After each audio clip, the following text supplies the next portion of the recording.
Have you ever scrolled through a comic on your phone and think, why is this so colorful and so easy to read? Was this made for the mobile? Welcome to the world of manhwa, the Korean comics that are quietly taking over your reading list.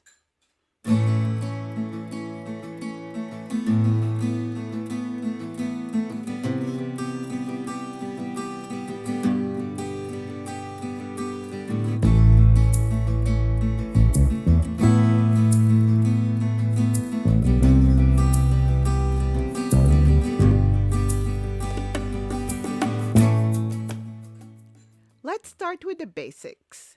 Manhwa, spelled Manhwa, is the Korean word for comics. It's the Korean sibling of Japanese manga.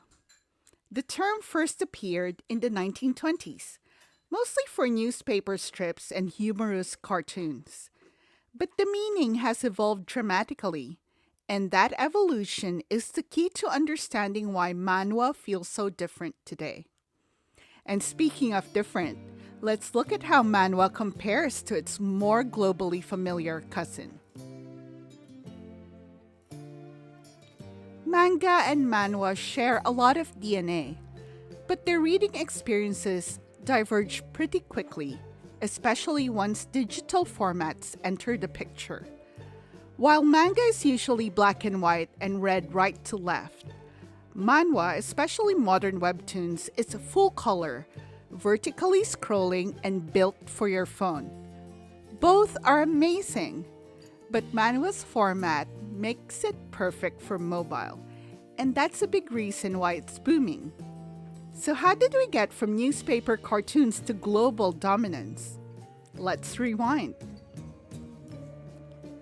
Manhwa's rise is a digital success story. In the early 2000s, Korean creators began publishing comics online.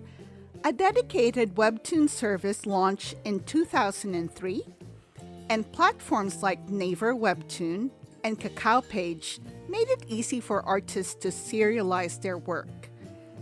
When smartphones arrived, manhwa adapted instantly.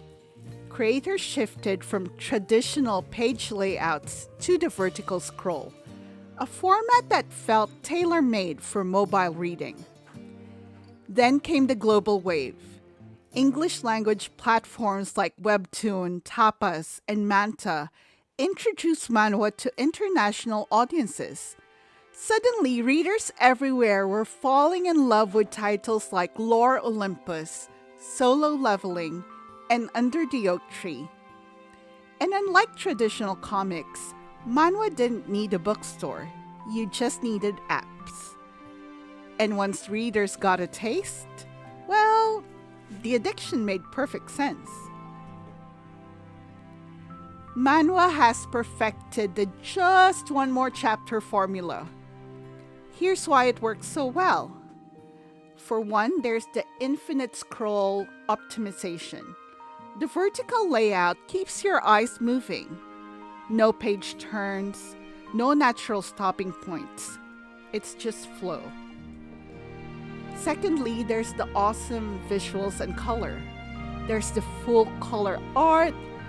There's the glowing effects, when you see all these sparkles and shalala moments, lush backgrounds. It's like watching a slow motion anime. Thirdly, there's the mastery of the cliffhanger. Weekly releases mean every chapter ends with a hook. There's the reveal, a kiss that almost happened, a power up. You have to click next. And I did read somewhere that someone gave the advice that if you want to stop reading a manhwa at night, especially when it's already 2 in the morning, stop at the middle of a chapter because stopping in the middle of the chapter, you won't be clicking next and hopefully you'll get some sleep.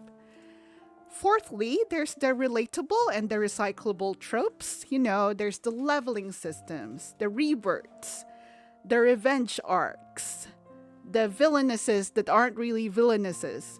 They scratch some very specific psychological itches. And finally, fast, snackable pacing.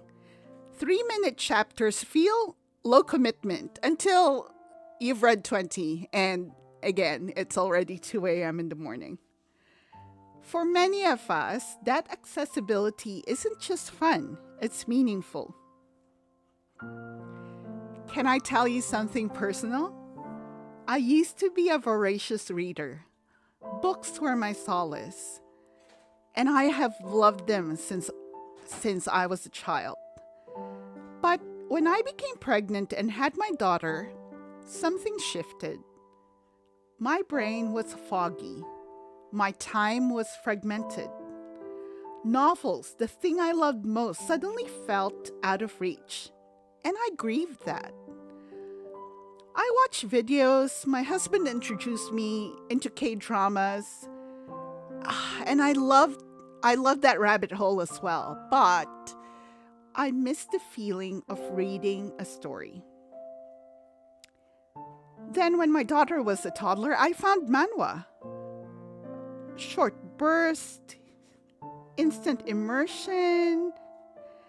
There were these emotional arcs that still felt rich, even when I only had 10 minutes before nap time ended. Manhwa gave me back something I thought I'd lost. And that's part of why I named this channel Reader's Respite. Because sometimes we need stories that meet us where we are and remind us we're still readers even when life changes.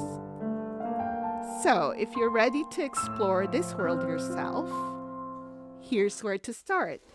The top platforms for English language manhwa are Webtoon, Manta, Tapas, Tappytoon, and Lezhin. I read mostly through Webtoon, Manta, and Tapas. But all of these are available as mobile apps and websites. And reading on official platforms supports the creators who bring these stories to life. I'm sure there are many more apps and platforms out there just waiting to be discovered. Manhwa isn't just a trend, it's a new way of storytelling. It's fast, emotional, and visual. So tell me, what was your first manhwa? And which one made you fall in love with the format? Drop your favorites in the comments. I'll be there, scrolling with you.